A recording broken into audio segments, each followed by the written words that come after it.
నమస్కారం.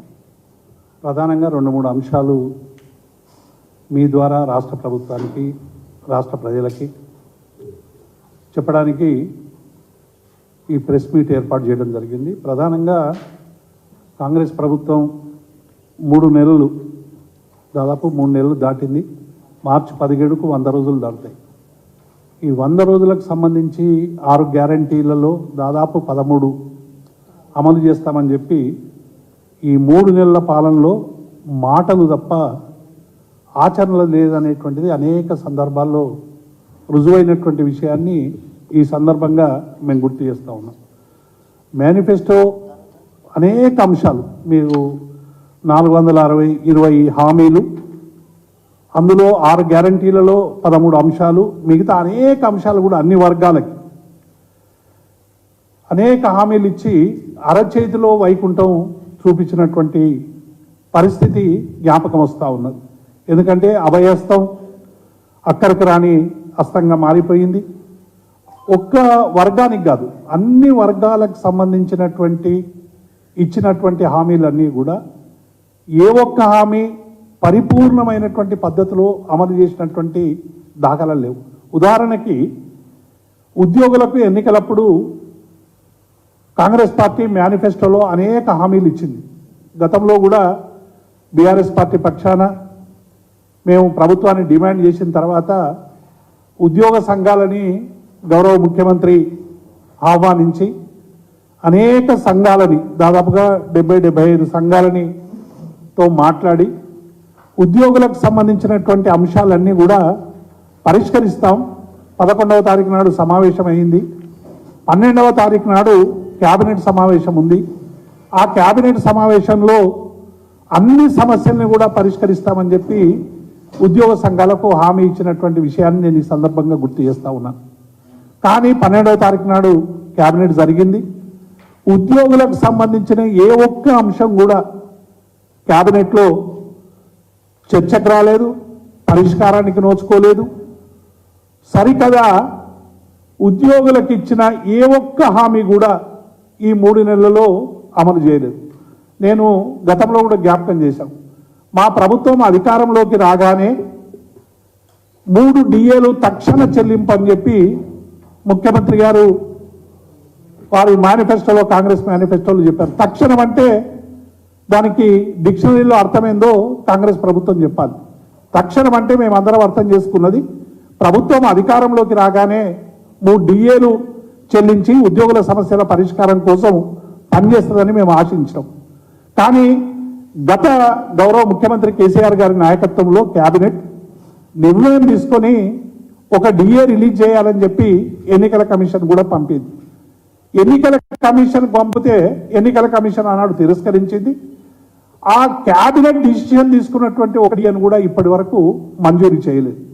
సరిగదా మళ్ళీ ఆ తర్వాత కేంద్ర ప్రభుత్వ ఉద్యోగులతో సమానంగా రావాల్సినటువంటి 4 డిఏలు రాష్ట్ర ప్రభుత్వంలో పెండింగ్లో ఉన్నాయి.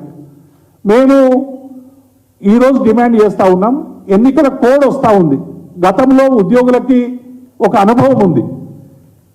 రాష్ట్ర ప్రభుత్వం నిర్ణయం తీసుకున్న ఎన్నికల కమిషన్ దాన్ని తృణీకరించింది. కాబట్టి ఎన్నికల కోడ్లోగా ఉద్యోగులకు సంబంధించినటువంటి కరువు భత్యం రిలీజ్ చేయాలని మేము ఈ సందర్భంగా డిమాండ్ చేస్తూ ఉన్నాం.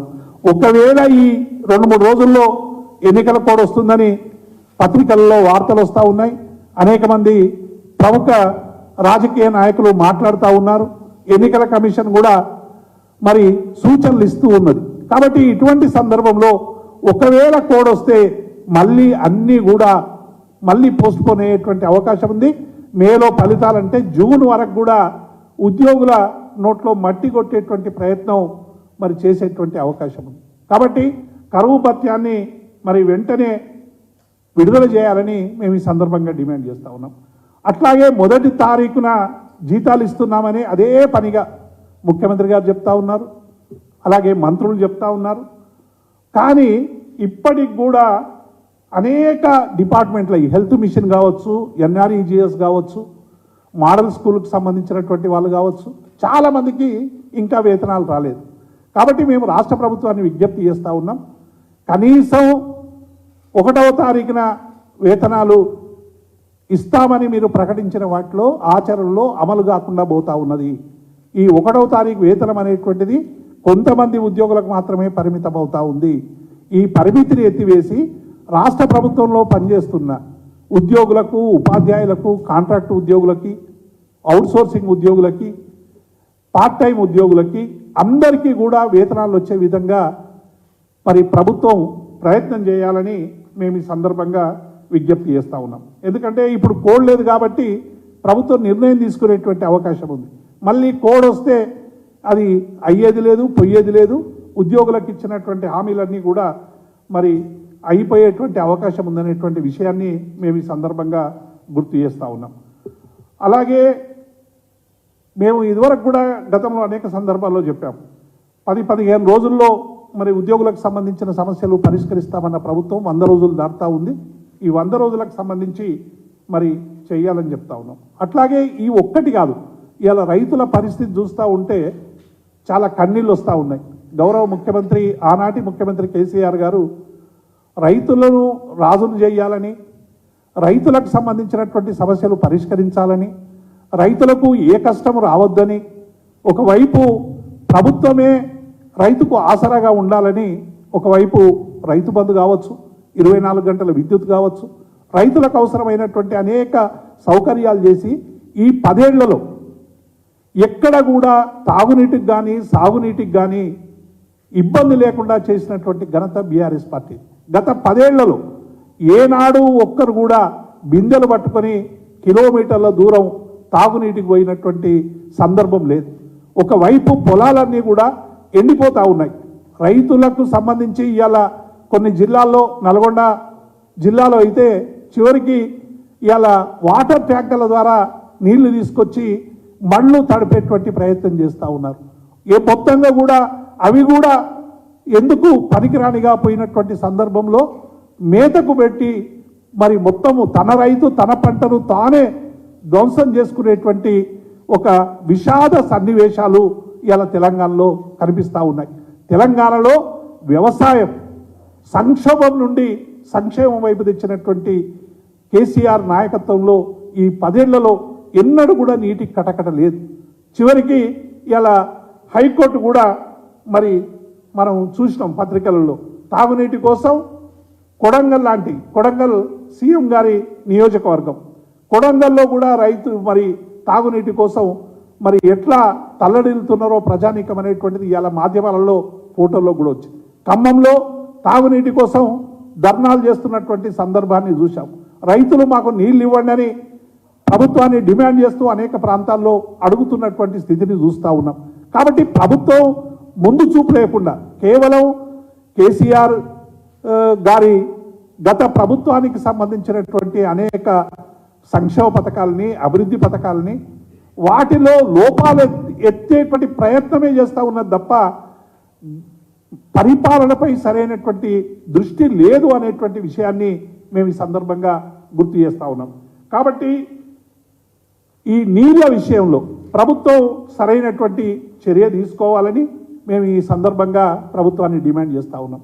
ముఖ్యమంత్రి గారు ఇది గ్రహించే 14 ఏళ్లుగా ఉద్యమకారునిగా తెలంగాణ ప్రాంత ప్రజల అవసరాలను గమనించి మిషన్ భగీరథ అనేటువంటి ఒక అద్భుతమైనటువంటి పథకం, ఇంటింటికి నీళ్లు తీసుకురావాలి అనేటువంటి ప్రయత్నం చేసి మిషన్ భగీరథ ద్వారా ఇవాళ రాష్ట్ర వ్యాప్తంగా ఉన్నటువంటి అన్ని ఆవాసాలకి, అన్ని కుటుంబాలకి నీళ్ళు ఇచ్చినటువంటి స్థితిని కనీసం వాటి మెయింటెనెన్స్కు సంబంధించిన పనైనా చేయకుండా ఇవాళ మిషన్ భగీరథ ఎక్కడికక్కడ సాంకేతికపరమైనటువంటి ఇబ్బందులు వస్తే కూడా వాటిని పరిష్కరించేటువంటి ప్రయత్నం చేస్తలేరు.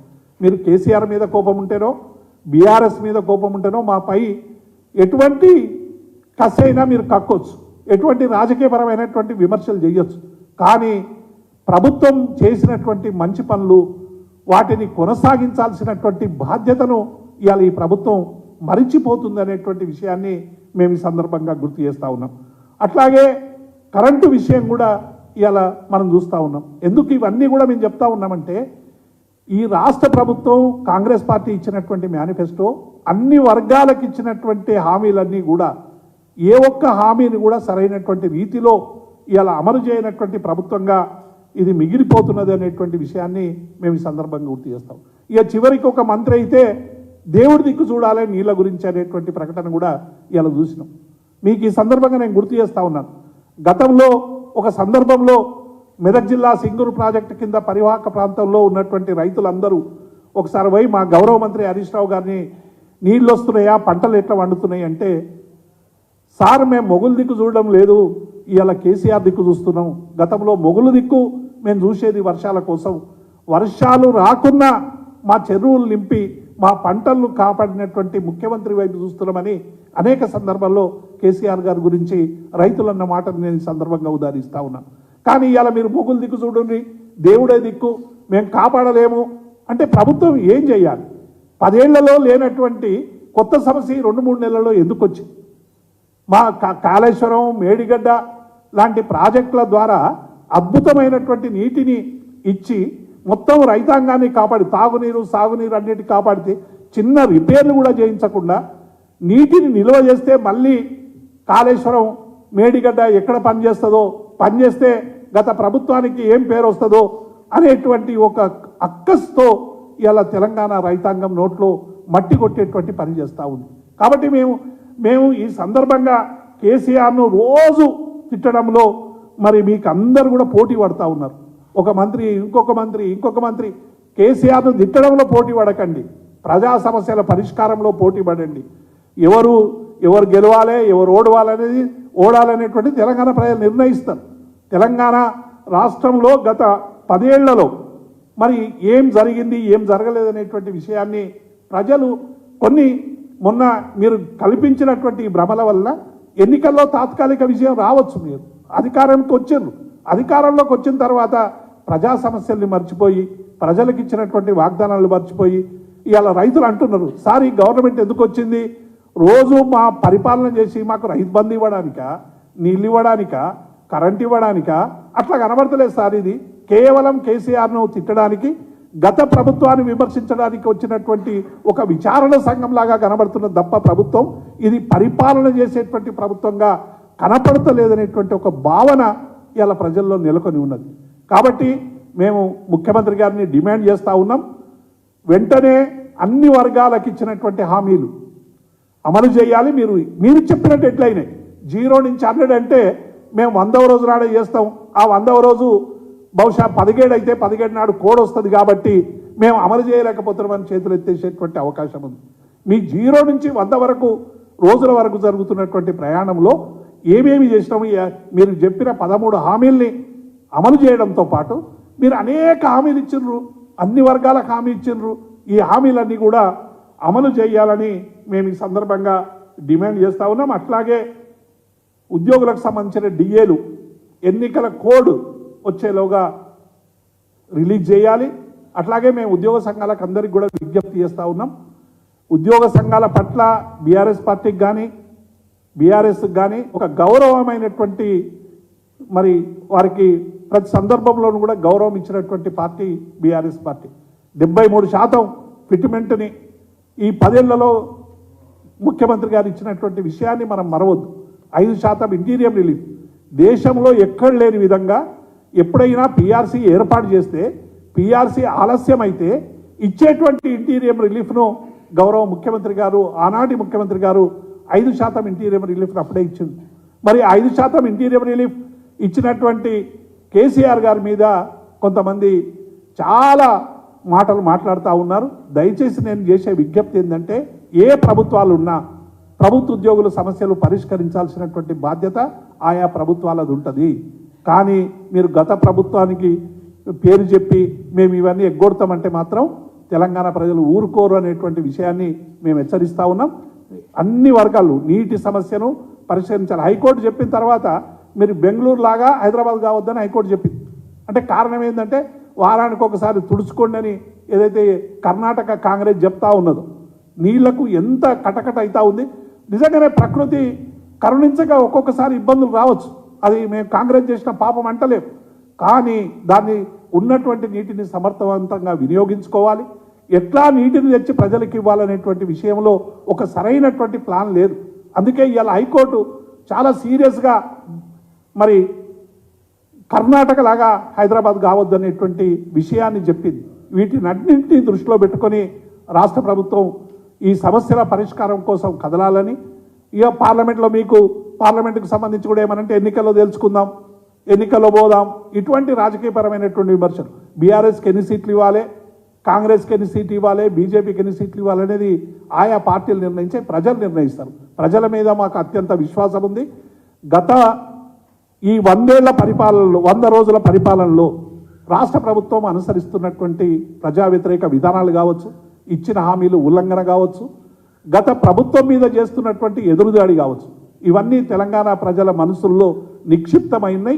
సందర్భం వచ్చినప్పుడు ఆ ఆగ్రహాన్ని, ఆ కోపాన్ని ఓట్ల ద్వారా తప్పకుండా కనబరుస్తారనేటువంటి విశ్వాసం మాకుంది. Thank you. జై తెలంగాణ.